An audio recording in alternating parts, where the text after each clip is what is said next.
We're going to look at the main rules that immigration lawyers need to know in the countries where most of our clients and our partners are working. And we'll focus mainly on lawyers in Portugal, and soon we'll be also in the United States. If you're already a lawyer, you probably know most of this, but I want to go over it with you, just to make sure that everything you do stays safe, ethical, and 100% compliant. Because you have studied for many years to get your license, and you definitely don't want to risk losing it for something simple like a wrong sentence in your ad. So let's start with Portugal. The Portuguese Bar Association allows lawyers to promote their professional activity, but it has to be done in a way that is objective, truthful, and respectful. Everything must reflect the dignity of the profession and follow the code of ethics. In practice, this means that you cannot invite people directly or indirectly to become your clients, and you cannot promise results, of course, and you cannot use messages that sound too persuasive or manipulative. The goal is to inform and not to sell.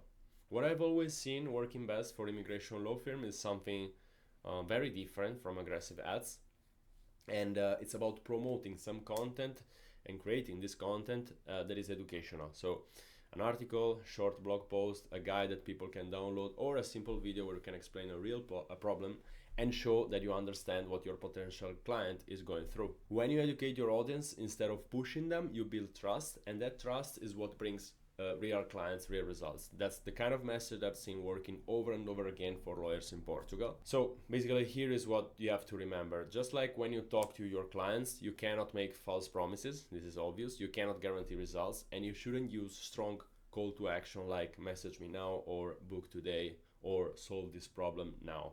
Even if you see some lawyers doing it, that doesn't mean it's allowed. The goal is always to protect your reputation and stay on the right side of the law. Now, in the United States, the rules are a little bit different, but the main ideas are very similar. You are not allowed to make any false or misleading statement about your services. Everything you say must be clear, honest, and provable. You can advertise your services through any type of media, but you cannot give money or anything of value to someone in exchange for recommending you, like a fee for a percentage. No? However, what you can do is share something valuable for free. For example, you can offer a downloadable guide, a checklist, or an educational webinar that helps people understand their situation better. That's completely fine, and actually a great way to attract serious clients. If you ever call yourself a specialist or a certified expert in a certain field, you must have an official certification from a recognized authority. Otherwise, it's better to say that you are focused on a specific niche like immigration law, or that it's your main area of practice.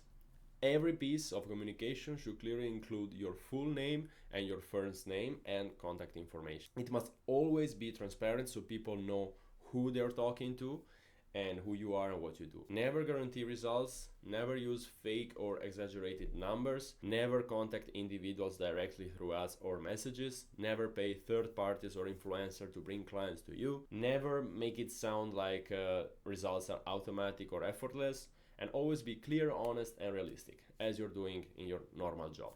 If you're not officially certified, don't say that you are. Instead, just explain that your experience and focus area. Don't publish fake or modified testimonial, and never use client's story, photo, words without written permission. Avoid angry or aggressive language. Don't use shocking or dramatic images that can get people attention. And one of the most important rules, never share case details, emails, or results that can identify a client unless you have a written permission. So to sum it all up, your communication should always follow 4 simple values: truth, transparency, dignity, and consent. If one of these is missing, your marketing is already breaking the rules. So yeah, basically keep it real, keep it clean, and focus on helping people understand and not convincing them to buy. That's how you build a trusted name that lasts for years.